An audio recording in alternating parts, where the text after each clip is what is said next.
Welcome back, guys.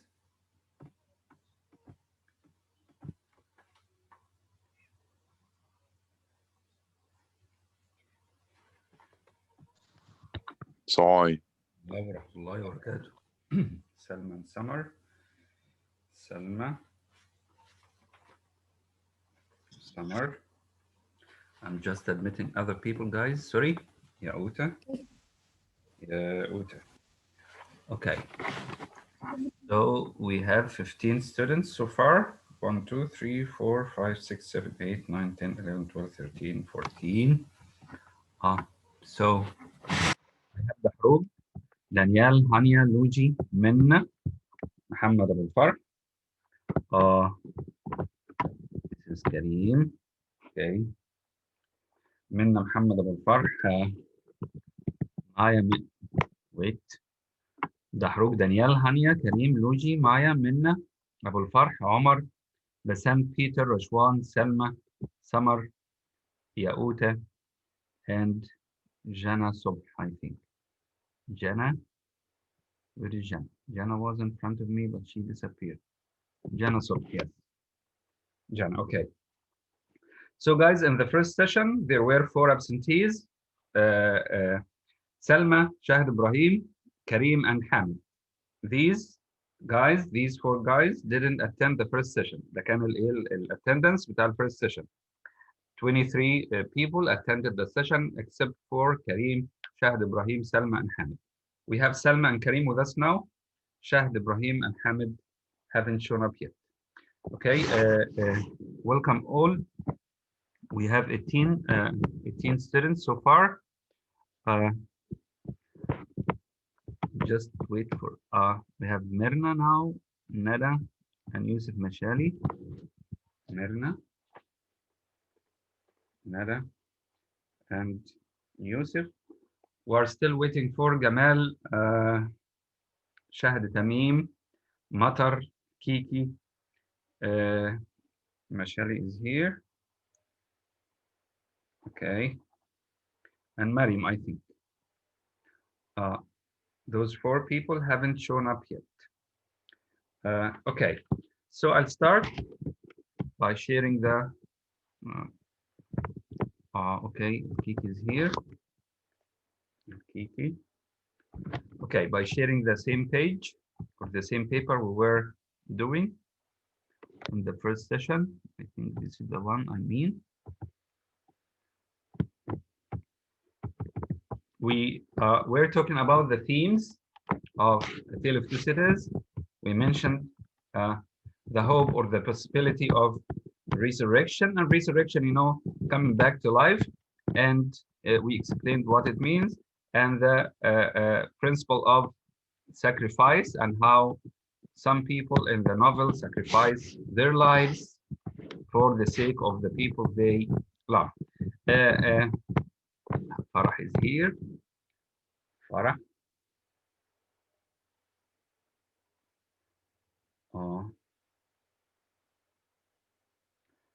Farah also was absent in the first session. Sorry, Mr. So 5 people, no problem. 5 people were absent in the first session. The 4 The guys. electricity was off. No problem. I just take the attendance. So Farah joined them. Sorry. Now, we were talking about the themes of the novel A Tale of Two Cities. For those who weren't with us in the first session, we're going to study Gamal. We're going to study book 1. The novel has 3 books, or consists of 3 books. Book 1 is 6 chapters, about 44 pages. The pages I ask you to print in order to make it easier for you to read. If you want to read from your devices, it's up to you. This part is not in the exam, okay, because this week is the end of term 2, as you know.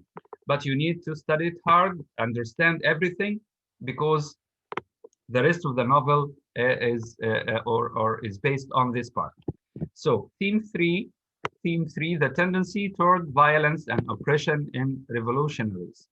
Okay, revolutionaries, after the revolution or after the success of the French Revolution, got revenge for those who they lost in the past, and they use the guillotine. The guillotine was the symbol of revenge. Okay, every one of the oppressors, the king himself, King Louis XVI, and his wife Mary Antoinette, and all the marquises or the noblemen were sentenced to death. Okay, and they were killed. It was a tendency toward violence and oppression. Okay, in themselves.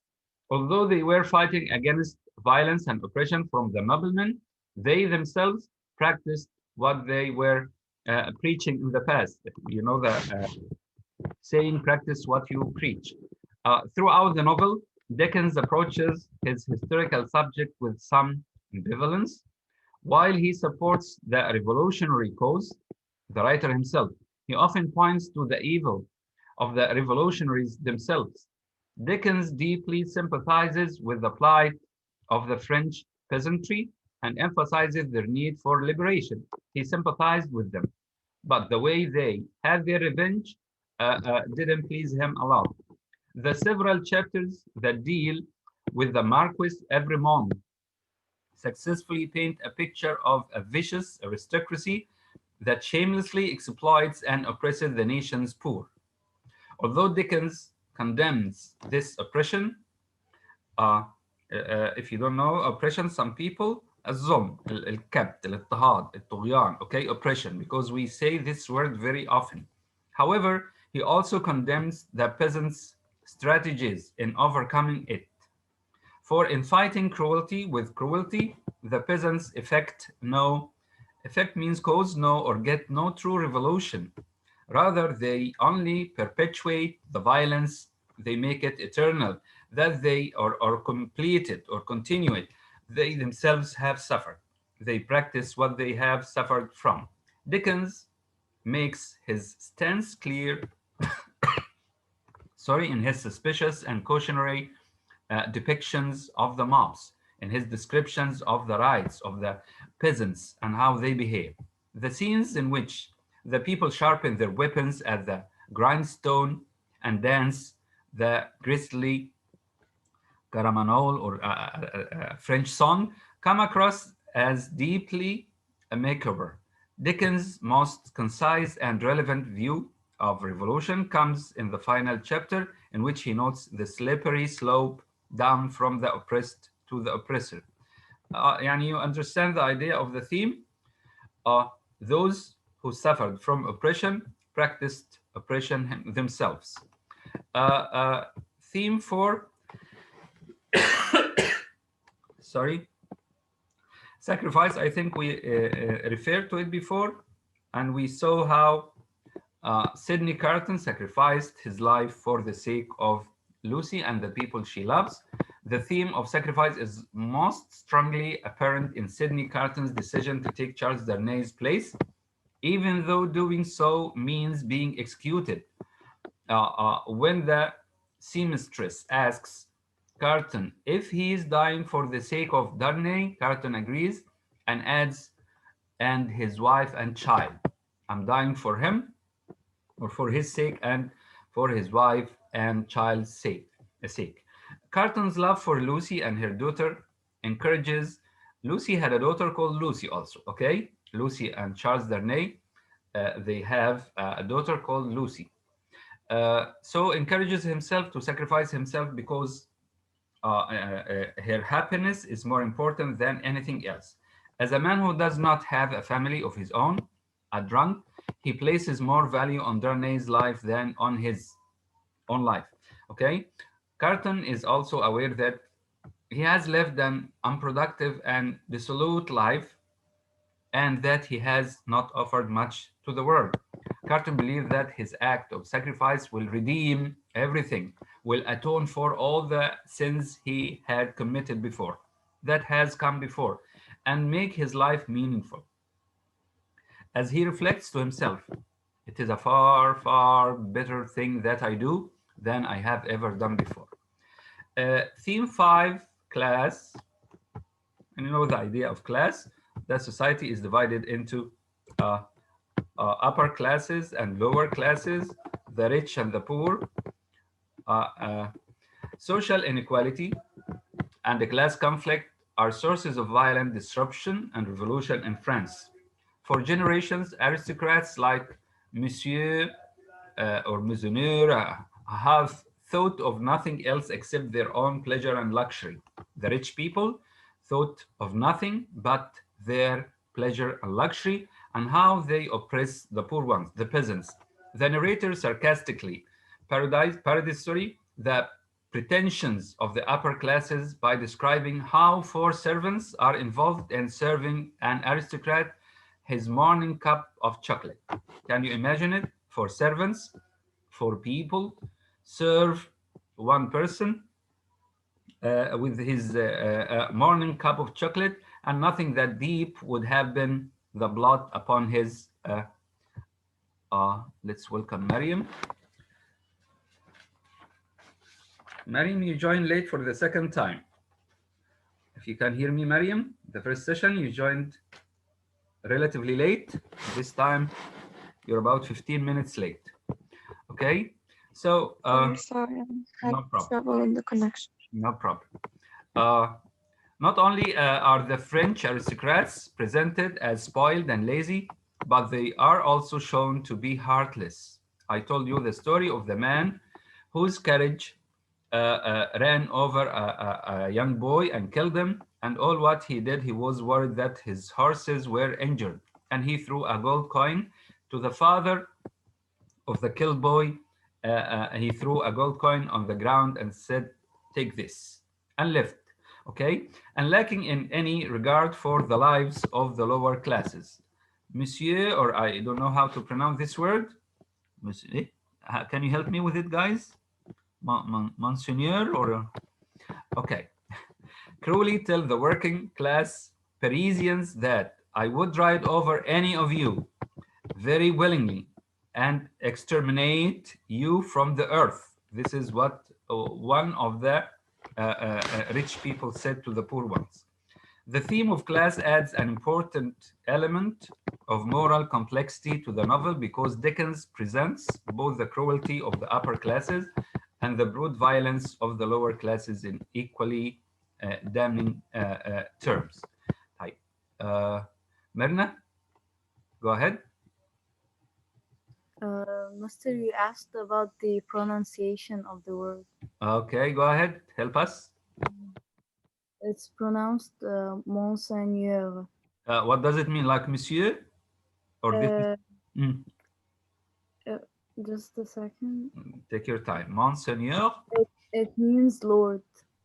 Okay, a rank. Yes. A rank. Thank you. So Yes. Monsignor, Monsignor, or as Myrna said it. Okay, the last theme is justice. Can anybody help me with it? Can anybody read it? New faces, guys. Basant. Okay, Basant, go ahead. Justice appears in the novel both in terms of the institutions that are supposed to serve it, courts, and so on, as well as something that individuals struggle to achieve outside of those institutions. Wait, Justice is hold on. So we have about 3 trials in which for Charles Darnay only, One in London, when he was accused of being a spy for France, for the sake of France or for the good of France in London. And 2 other trials in his home town, Paris. In the first time he was acquitted, he was set free. And the second time he was executed to death, but as you know, Carton died for him, okay, or instead of him. So justice is symbolized by the courts here and what happens in them. And on the other side, justice is symbolized by the struggle of the poor and how they achieved justice with their hands, with their revolution, and how they got their revenge against those who oppressed them. Go on, Basan. Justice is represented literally by the series of trials and imprisonments interwoven through the plot, including Dr. Manette's lengthy imprisonment, Darnay's trial in London, and then his additional imprisonment and trial in France. While these plot episodes feature legal structures that are designed to bring individuals to justice, the courts and prisons largely subject innocent people to suffering. Perhaps because legal forms of justice so often prove incompetent, characters are also very invested into taking justice into their own hands. After Gaspar's son is killed by the Marquis' carriage, he knows he will never receive legal justice against a powerful man, so he kills the Marquis himself. Likewise, Madame de Frage has been plotting revenge against the Evermode family for decades because their wealth and status allowed them to commit terrible crimes against her family and evade legal repercussions. Thank you very much. This is the end of the themes. Okay, so let's close this sheet. I'll post it in. Okay. Okay, I'll just want to share something with you. Where is it? Yes, here. Can you see this map, guys?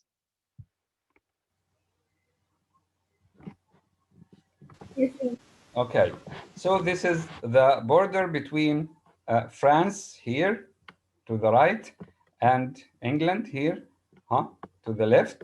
And this is the, I'm not sure if I can maximize it. I hope, okay, I think it's clearer now. This is Dover, the English town of Dover, the coastal town of Dover, the nearest point to the French borders. And this is the French town of Calais. Calais is the nearest town to the English border. This is the maybe the narrowest point between the two countries. Okay, Dover, because they will be mentioned.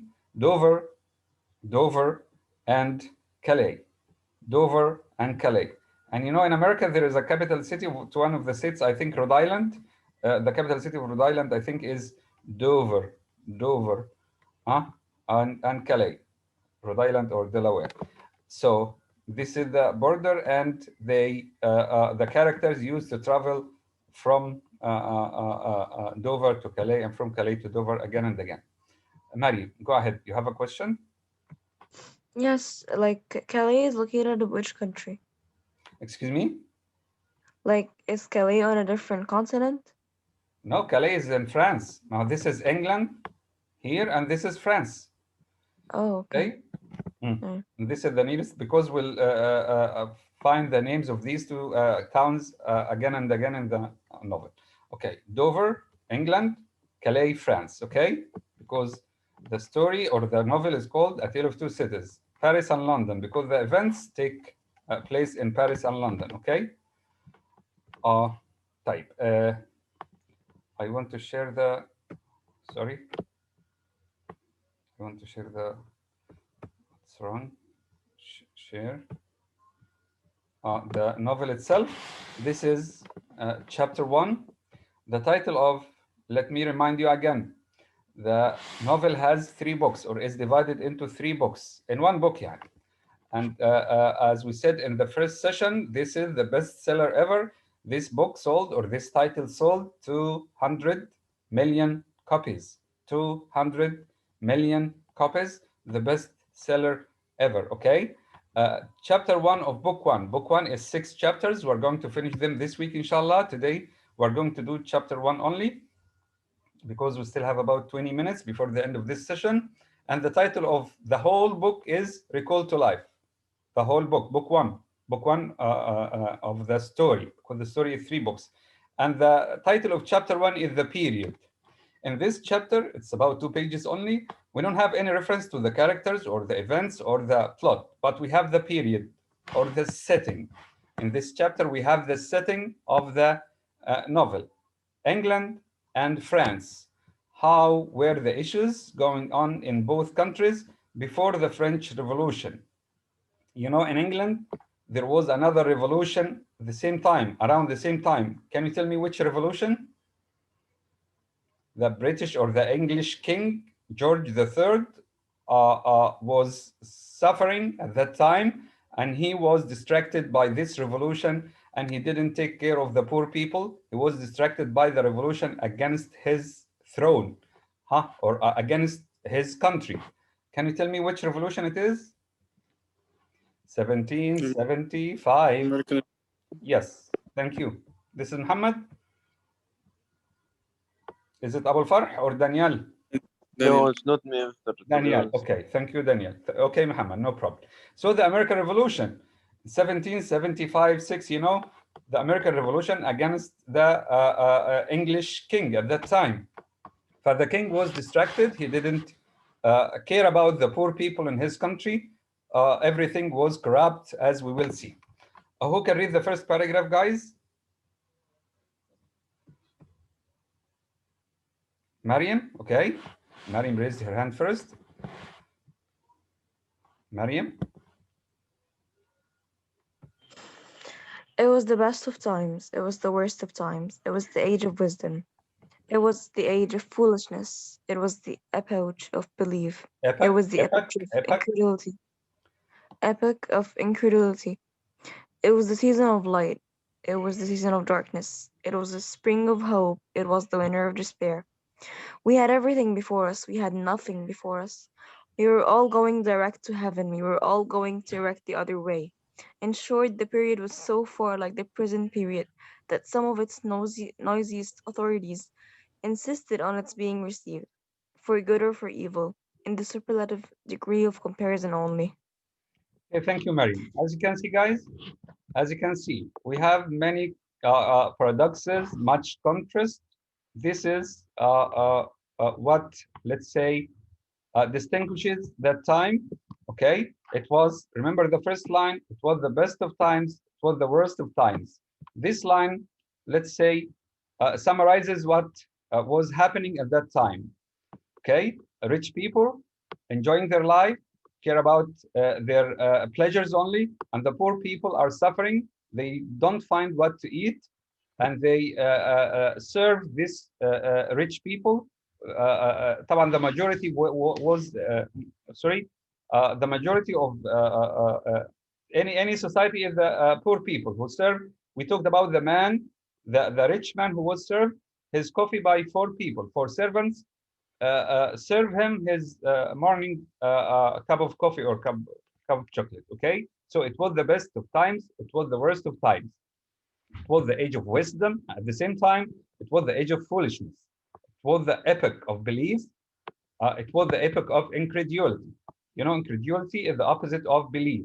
It was the season of light. It was the season of darkness. Okay, thank you, Mary. Paragraph 2. Who wants to read? Can I read it? This is Summer. Okay, Summer, go ahead. Is it you, Summer? Eh? Is it you? Yes, yes. Okay, go ahead.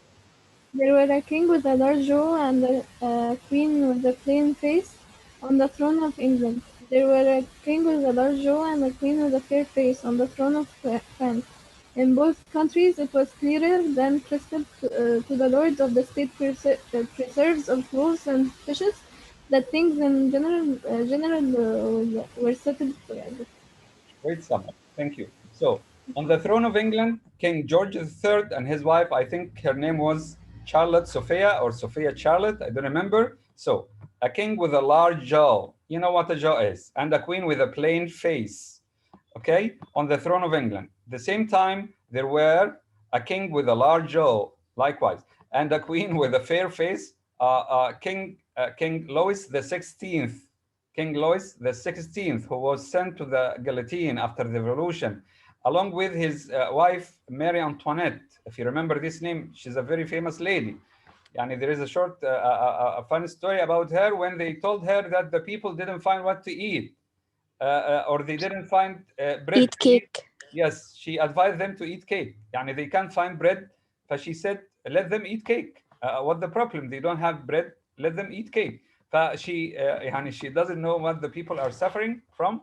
Okay, in both the French people hated her very much because she was originally, I think, Australian, or she wasn't French originally. In both But countries, tons of people said that she didn't actually say that. no problem. Thank you. Okay. In both countries, it was clearer than crystal to the lords of the state preserves of loaves and fishes that things in general were settled forever. They thought that nothing would change, and they didn't know that revolution is very near. Okay. Next, who wants to read next? Hmm? A fat paragraph? We have a big paragraph? Huh? Nada, go ahead. Mr. Nada? It was the year of our Lord 1775. Spiritual revelations were conceded to England at that favored period, so as at this. Mrs. Southcott had recently attained her 25th blessed birthday, of whom a prophetic private in the Life Guards had heralded the sublime appearances by announcing that arrangements were made for the swallowing up of London and Westminster. Even the Cocklayne ghost had been laid only around dozens of years after rapping out its messages as the spirits of this very year last past, supernaturally deficient in originality. Uh, rap. I don't understand the sentence. No problem, no problem. Go on. Mere messages in the earthly order of events had lately come to the English crown and people from a congress of British subjects in America, which, strange to relate, have proved more important to the human race than any communication yet received through any of the chickens of the Cocklayne Broad. Okay, so يعني to summarize this paragraph, he describes the state or the situation in England. We talk about England and France at that time. يعني people believed in ghosts. A Cocklayne ghost was something like superstitious in which people believe. Again, remember, it was the time of belief and the time of incredulity. Okay, it was the time of wisdom and the time of foolishness. Yani people believed some stories about poltergeists. You know, a poltergeist is a ghost which plays with the furniture in your home. And yani imagine you're home alone and you think that somebody slams the door or somebody is playing with the curtains. You all have this stuff when you are home alone, right? But people believe that a Cocklayne ghost, this is something like a poltergeist. There were some stories about this ghost, and most of the people believed in this. On the other side, we have the American Revolution here. The English crown and people from a Congress of British subjects in America, which, strange to relate, have proved more important to the human race than any communications yet received through any of the chickens of the Cocklayne brood.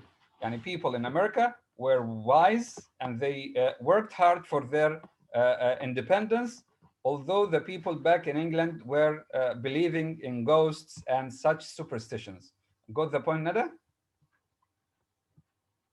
Nada? Yes. Okay. Yes. Huh? Who can read next? Huh? Guys? Guys? Luigi? Okay, Luigi. So in the previous paragraph, we talk about England. Now let's move to France.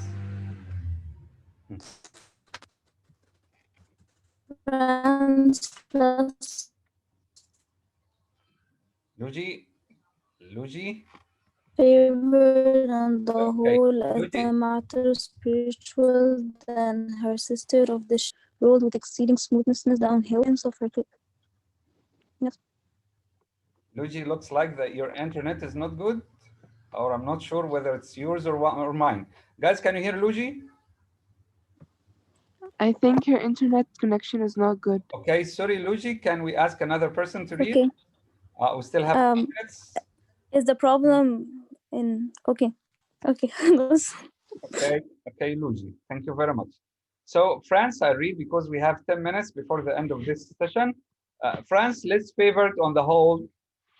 We talked about England and how the situation was in England. France less favored on the whole as two matters spiritual than her sister of the shield and trident. Shield and trident, if you know, refers to Britannia. At that time, the Latin name for Britain is Britannia, and Britannia is the female personification of Britain.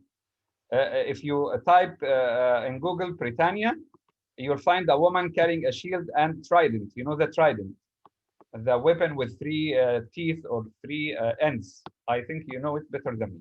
Okay, guys? So her sister is England. We talk about France now. Her sister of the shield and trident is England, France, and England.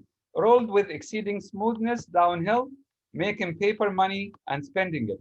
Under the guidance of her Christian pastors, she here refers to France, entertained herself besides with such humane achievements and sentencing a youth to have his hands cut off, his tongue torn out with pincers, and his body burned alive because he had not kneeled down in the rain to do honor to a dirty procession of monks.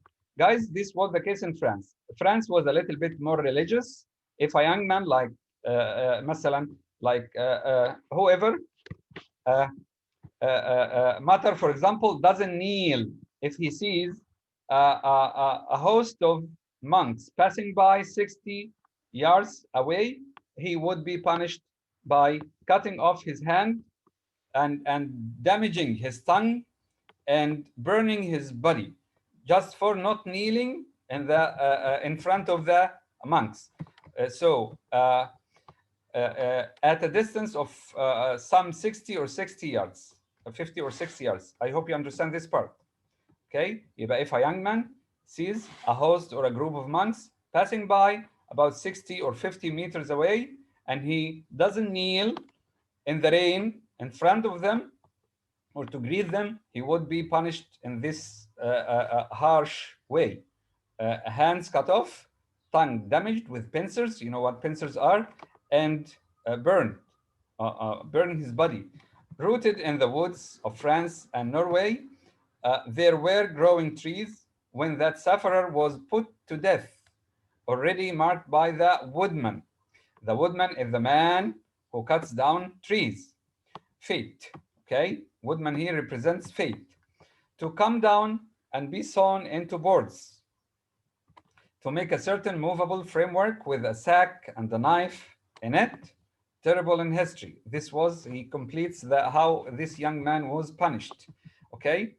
The woodman cut down the trees, and the trees were made into, let's say, coffins or something like that, or carts in which this body or these bodies which were to be burnt were moved. And the woodman represents death here because he cuts down trees, and these trees were made into carts, and these carts were used to, let's say, transport the bodies which were to be burnt. Okay, it is likely enough that in the rough outhouses of some tillers of the heavy lands adjacent to Paris, there were sheltered from the weather that very very day root carts. These carts made of this wood. Who else wants to join? Okay. So which the farmer death, the farmer here represents death, had already set apart to be his tumbrils of the revolution, but the woodman and that farmer, though they work unceasingly, non-stop, work silently, and no one heard them as they went about with muffled tread, the rather for as much as to entertain any suspicion that they were awake was to be atheistical and traitorous. In England, on the other side, there was scarcely an amount of order and protection to justify much national boasting. During burglaries, there were burglaries by armed men, and highway robberies took place in the capital itself, in London itself, every night. Families were publicly cautioned not to go out of town without removing their furniture to upholsterers' warehouses for security. Yani if Basant, can you hear me? Yes. Basant and her family are Londoners. If those Londoners want to go to Sahel al-Shamali for a week, for example, they have to take their furniture, okay, and leave it in warehouses that belong to upholsterers أو المنجدين بتوع العفش وكده for its safety. Okay, if you are moving for a couple of days or a week, or if you're away for a month or something, you have to leave your furniture in those warehouses. Close your camera, Basant, please. The highwayman in the dark was a city tradesman in the light. The highwayman in the dark was a city tradesman in the light. Yani during daytime, he is a respectful guy, but at night, he's a thief. And being recognized and challenged by his fellow tradesmen, whom he stopped in his character of the captain, gallantly shot him through the head and rode away. يعني a person, a respectable person, robs another respectable person during daytime. They are co-workers or they work together, but one of them at night becomes a thief and he can shoot his friend. Okay, see how it was going. The mall was waylaid by 7 robbers, and the guard shot 3 dead, and then got shot dead himself. Yani this summarizes the chaos in the society at that time. In consequence of the failure of his ammunition, after which the mall was robbed in peace, that magnificent potentate, the Lord Mayor of London, was made to stand and deliver the Turnham Green by one highwayman who despoiled the illustrious creature in sight of his retinue. Prisoners in London jails fought battles with their trunkies. In the prisons, the prisoners fought battles against their guards. A trunkie is a person who, a turnkey, sorry, turnkeys, the people who kept the keys, or the guards. And the majesty of the law fired blunderbusses in among them. A blunderbuss is a type of gun, short gun, loaded with rounds of shot and ball. Thieves snipped off diamond crosses from the necks of noble lords at court drawing rooms. Can you imagine it? Thieves snipped off diamond crosses from the necks of noble lords at court drawing rooms. Musketeers, musketeers went into St. Giles to search for contraband goods and so on. Yani there was looting and stealing everywhere. In the midst of them, the hangman, ever busy and ever worse than, okay, and there were people sentenced to death all the time, and the hangman was busy doing his job. Okay, and in this case, many people were sent to the guillotine or were hanged, and the hangman was always busy, was in constant requisition. He was ordered to do his job all the time. Now, stringing up long rows of miscellaneous criminals, now hanging a housebreaker on Saturday who had been taken on Tuesday, now burning people in the hand of Newgate by the dozen. Newgate is a place where maybe a prison or something like that, and now burning pamphlets at the, we are about to finish, door of Westminster Hall. Today, taking the life of an atrocious murderer, and so on. All these things and 1,000 like them came to pass in and close upon the dear old year 1775, environed by them while the woodman and the farmer worked. Yani the woodman and the poor people who were preparing for the revolution. The session will end in a second. Thank you very much. See you tomorrow. If you can read chapters 2 and 3, I'd be thankful. See you tomorrow, inshallah. Assalamu alaikum.